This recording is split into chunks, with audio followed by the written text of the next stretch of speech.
Olá, jovens! Hoje a gente vai falar do Enem 2004. A primeira questão fala sobre a produção brasileira de soja e fala que essa produção vem acabando com o cerrado brasileiro. E que entre as preocupações, a gente tem o principal problema aqui que pode ser destacado. Econômico, porque desestimula a mecanização? Não. Social, porque provoca o fluxo migratório para o campo? Também não, pois as pessoas tendem a adentrar as áreas selvagens, tá? É ao contrário. Climática, porque diminui a insolação? Aumenta. Política, pois deixa de atender ao mercado externo? Aumenta essa demanda externa. Então, entre as justificativas, a gente tem ambiental, porque a justificativa está certa, porque reduz a biodiversidade regional, ok? Questão 2 traz para a gente um mapa dividindo a Amazônia em 3 partes: Amazônia Ocidental, Amazônia Central e o Arco do Povoamento Adensado. Na consigna, ele trouxe essas informações, que a Amazônia Ocidental é a parte que está amplamente preservada, que o Arco do Povoamento Adensado é o arco do desmatamento, ela é muito povoada.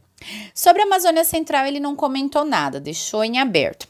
O fato é que existem 3 estratégias citadas aqui que poderiam ser utilizadas e cada uma delas relacionadas a uma região da Amazônia. Então, assim, vejam só. Na primeira, fala de pavimentação de rodovias para levar soja até o rio Amazonas. Na segunda, fala apoio à produção de fármacos, estrados e couros vegetais.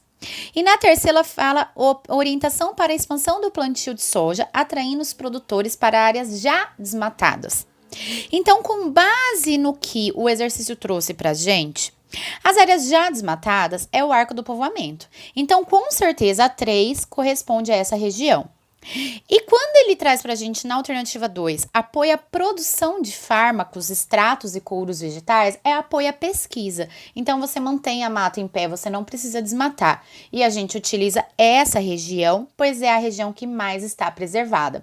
Sendo assim, a sequência ficará 2, 1, 3, relacionando essas estratégias de preservação. Na questão 3, nós temos aqui um gráfico e a evolução de certas doenças ao longo dos últimos 70 anos. Então, aqui de 1930 a 2002. Vejam que as doenças infecto-parasitárias, elas diminuíram muito. Enquanto outras causas de doenças se mantiveram, né, aumentou um pouquinho, circulatórias mais do que dobrou, respiratórias diminuiu muito pouco, digestiva se manteve basicamente igual, câncer aumentou demais e causas externas também aumentou demais. O exercício pede para a gente qual das doenças, quais fatores aqui deixaram de ser predominantes. Então, são as doenças infecto-parasitárias. Agora, por quê? Porque elas foram eliminadas pelo êxodo rural que aconteceu entre 1930 e 1940, ou porque houve a redução por maior saneamento básico, vacinas e antibióticos. E aí, nesse sentido, nós sabemos que toda a tecnologia desenvolvida nos últimos anos ajudou demais a gente ter esse dado aqui em cima e é por isso que a resposta é a letra B.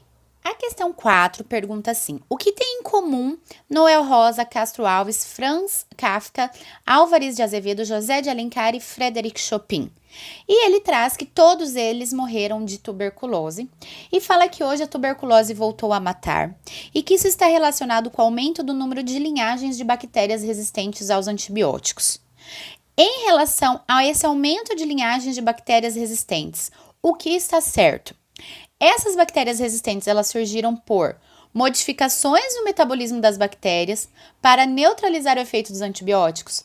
Então, você toma um antibiótico e ele muda o metabolismo da bactéria? Não, ele não vai mudar o metabolismo da bactéria ou mudar o DNA da bactéria. Ele vai atuar fazendo o quê, gente? Que a gente chama de seleção artificial.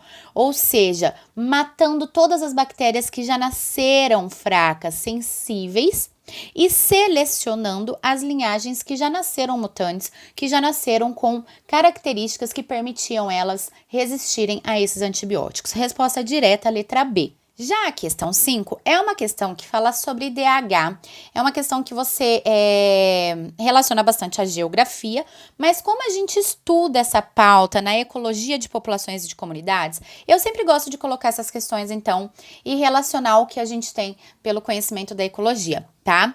Nesse sentido, nós temos uma tabela mostrando o IDH relacionado à renda, o IDH relacionado à longevidade e à educação de 3 municípios diferentes, e a pesquisa lá em 91 e a pesquisa em 2000.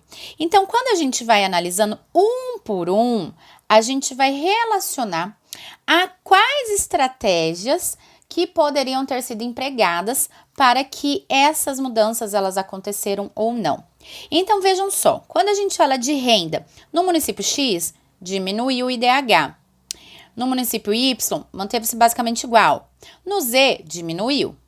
Ou seja, a estratégia de política pública escrita na questão 1, que fala assim, expansão dos empregos com melhoria de renda média, não aconteceu, porque ou a renda diminuiu ou se manteve igual.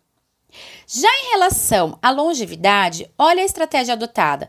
Houve ações de promoção de saúde e de prevenção de doenças.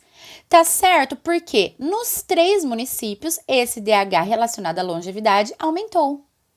Assim como na educação, a gente teve uma melhora nos 3 municípios também.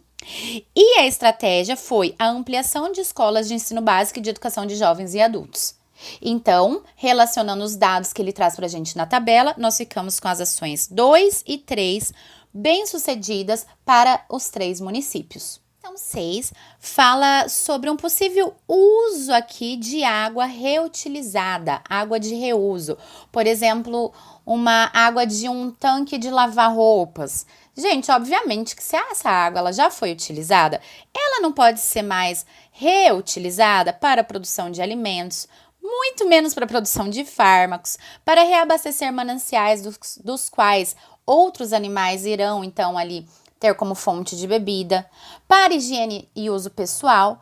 Agora, a gente pode reutilizar como no uso urbano, lavagem de ruas e áreas públicas, por exemplo. Aí sim. A questão 7 fala diretamente sobre o ciclo da água. Pergunta assim, por que o nível dos mares não sobe, mesmo recebendo continuamente água dos rios? Porque, teoricamente, você fica pensando, o rio chega lá, desemboca essa água no mar, era para o mar subir. Mas ele não sobe porque tem evaporação, gente. E aí a evaporação forma as nuvens que vai precipitar novamente em outros lugares longe dali, vai novamente encher os reservatórios e o ciclo reinicia, tá? Então, questão direitinha aí, não tem nem o que a gente comentar. A questão 8 fala sobre o uso de petróleo e fala que as previsões é para que a gente mude o petróleo por combustíveis renováveis. Então, ele quer uma alternativa para a gente que possa ser viável, além da utilização de álcool para a produção de energia. Neste sentido, na letra A fala assim para a gente usar mais gasolina. Na letra B fala de gás natural. Na letra D fala de carvão mineral e na letra E fala de gás natural. Ou seja, gás, carvão, gás e gasolina, todos são combustíveis fósseis. O que eu poderia fazer para substituir esse petróleo?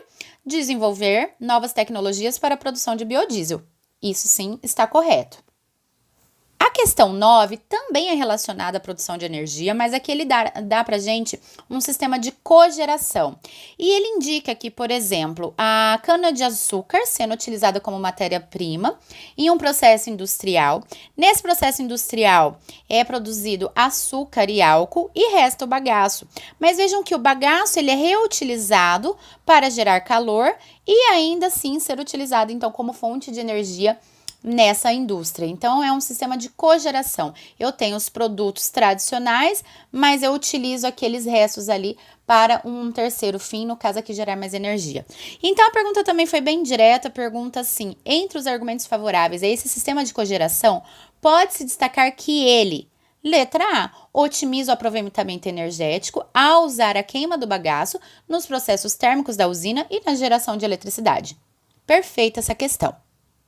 A questão 10 também fala de energia, mas fala de energia nuclear e traz pra gente duas afirmativas, 2 argumentos, e a gente tem que analisar se está certo ou errado relacionado à energia nuclear.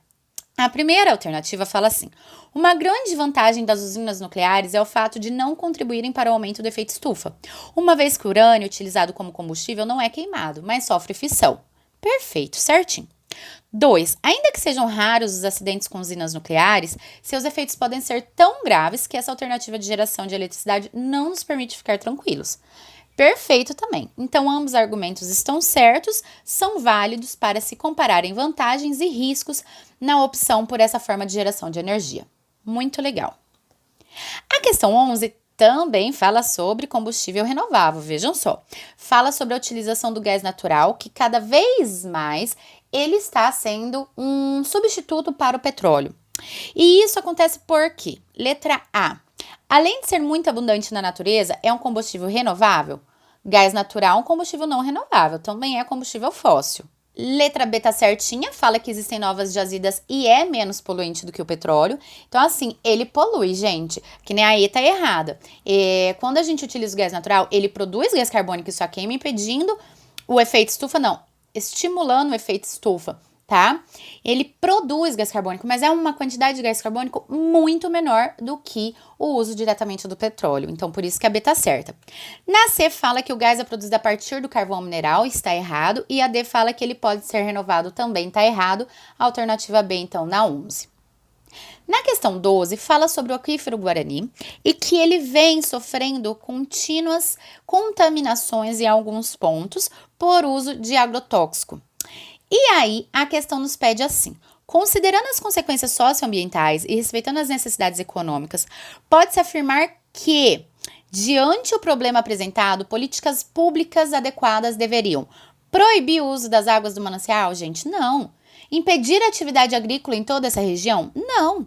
Impermeabilizar as áreas onde o arenito aflora? Não, se eu impermeabilizar, eu não vou ter ali, o aquífero não será recarregado, ele não vai mais absorver a água da chuva. Então, não posso impermeabilizar, eu vou impermeabilizar para não entrar agrotóxico. Mas se não entrar agrotóxico, não entra água da chuva. Então, por isso a razão, a letra C está totalmente errada. E a D fala assim: construir novos reservatórios para a captação de água. Gente, construir novos reservatórios para a captação de água não vai impedir os problemas aqui de contaminação por agrotóxico. E é por essa razão que a letra E está certa, pois nós devemos controlar a atividade agrícola e agroindustrial nas áreas de recarga. A questão 13 fala sobre reintrodução de animais, e aqui ele contextualiza a reintrodução do mico-leão dourado, que ele é criado em cativeiro, até ele se adaptar, convivendo com outros animais na natureza e depois ser reintroduzido no ambiente selvagem. Então, aqui em rachurado, em negrito aqui, são os animais nascidos em cativeiro. E em branquinho são os animais nascidos na natureza. Vejam que ao longo dos anos, a gente precisou criar menos animais em cativeiro, ou seja, estimular os nascimentos em cativeiro se tornou menos frequente, pois isso aqui mostra pra gente que eles conseguiram, todo esse trabalho, conseguiu fazer com que eles se reintroduzissem de uma maneira que fossem fortemente adaptados a esse ambiente até então novo para eles. Tá? Então, a questão também está bem direta, fala assim que a análise do gráfico permite concluir o quê? A gente fica com a resposta A, que fala que a adaptação dos animais nascidos em cativeiro ao ambiente natural, mostrada pelo aumento do número de nascidos na natureza. Perfeita essa resposta. Tá Questão 14 está falando sobre uma praga, que é o bicho-furão dos citros, e que ela pode ser combatida com o uso de agrotóxico. Só que eles bolaram uma armadilha para saber quando usar o agrotóxico. Então, vejam só, é possível determinar esse momento utilizando-se uma armadilha constituída de uma caixinha de papelão, contendo uma pastilha com o feromônio da fêmea e um adesivo para prender o macho. Verificando periodicamente a armadilha, percebe-se a época de chegada do inseto. Por que usar essa armadilha é bom? Do ponto de vista ambiental e do ponto de vista econômico. Porque otimiza, aliás, o uso do agrotóxico. Eu não preciso ficar jogando agrotóxico o ano inteiro se esse animal ele não vai vir visitar a minha plantação o ano inteiro. Então, isso economiza, né, para quem gasta ali, para o agricultor, e com certeza polui menos o ambiente. E é por essa razão que a letra certa é a A. 15, uma questão sobre lixo coletado na praia, depois de frequentadores terem utilizado essa praia. Então, verifica-se que itens de plástico são muito mais coletados, o que quer dizer que são descartados e jogados na areia por muita gente. Em contrapartida, quando a gente olha vidro, metal e papel, a gente tem uma coleta muito pequena aqui. O que o exercício fala pra gente? Que embora fosse grande a venda de bebidas em latas, a gente não verifica essas latas na areia. E isso porque com certeza existe um bom mercado para a compra dessas latinhas e para a reciclagem do alumínio. Então, o exercício quer da gente alguma alternativa para diminuir os outros itens também. Nesse sentido, a letra A fala proibir o consumo de bebidas. Gente, não devemos proibir nada. A gente tem que ter medidas de controle e de reciclagem, estímulo à reciclagem e outras medidas políticas ali para controlar isso. Não proibir o uso de qualquer material que seja, tá? Realizar a coleta de lixo somente no período noturno. O que isso vai fazer diferença? Né? Eu coletar à noite ou de manhã, não vai mudar a quantidade do lixo ali presente, o tipo do lixo presente nessa praia. Proibir a comercialização apenas de produtos com embalagem, tá errado. Substituir embalagens plásticas por embalagens de vidro, também não vai mudar muita coisa, né? Porque o vidro também tem uma reciclagem muito menor, muito menor. E sim, eu deveria incentivar a reciclagem do plástico, né? Trabalhar com esse material aqui, sendo coletado por empresas que reciclem e reutilizem essa matéria-prima, diminuindo o lixo, então, na praia. Resposta certa, a letra I. A questão 16 fala sobre um processo de autodepuração de um rio. Ou seja, eu tenho a descarga de dejetos, então nessa parte do rio próxima à descarga de dejetos, obviamente que eu vou ter uma zona aqui de transição muito nítida. Eu tenho organismos mais resistentes vivendo aqui, só que eu tenho morte de muitos organismos e, consequentemente, eu tenho muitos seres anaeróbicos fazendo a decomposição dessa matéria orgânica. Mas se a gente observar ao longo do rio e do tempo, a vida aquática superior ela volta a se estabelecer. Então, nesse sentido, com base nas informações desse gráfico, né, a gente considera a vida aquática superior, ela pode voltar a existir a partir de uma certa distância do ponto de lançamento dos dejetos? Sim, perfeito. Tempo ou distância. 2. Os organismos decompositores são os que sobrevivem onde a oferta de oxigênio é baixa ou inexistente e a matéria orgânica é abundante. Perfeito. 3. As comunidades biológicas, apesar da poluição, não se alteram ao longo do processo de recuperação? Lógico que se altera. Organismos mais resistentes, bactérias e fungos, organismos mais resistentes, vida aquática superior. A gente vê toda essa transição aqui de comunidades até se estabelecer a comunidade de clínicos novamente. Então, a 3 está errada e a resposta certa é a letra D. A questão 17 está contextualizando sobre as notícias que frequentemente saem na busca incessante de água em Marte. E a questão quer saber, a presença de água em Marte indicaria o quê? Resposta direta também, gente. Se existe água em Marte, quer dizer que existe a possibilidade de ter vida ou já ter existido alguma forma de vida semelhante à da Terra, tá? E é por isso que essa busca incessante, ela continua. E para finalizar, a questão 18 fala sobre DNA. Ele traz aqui os exemplos de alguns DNAs de espermatozoide humano, fígado humano, medula óssea de rato, espermatozoide de ouriço do mar, plântulas de trigo e bactéria Escherichia coli. E traz as quantidades de bases nitrogenadas de cada de cada DNA dessas células coletadas, tá? Nesse sentido, vejam que a proporção de adenina e timina, independente da espécie, ela sempre é muito parecida. Assim como a composição de guanina e citosina também tem uma porcentagem muito próxima. Isso porque o pareamento das bases sempre é adenina com 2 pontes de hidrogênio se liga a timina e citosina com 3 pontes de hidrogênio se liga a guanina.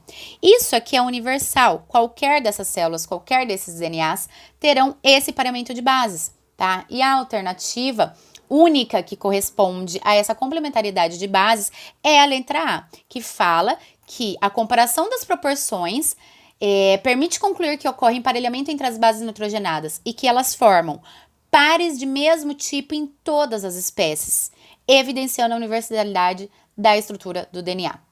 E é isso, concluímos aqui mais um Enem. Espero ter ajudado vocês. Deixe seus comentários, tá? Suas dúvidas e até a próxima prova, queridos. Um beijo!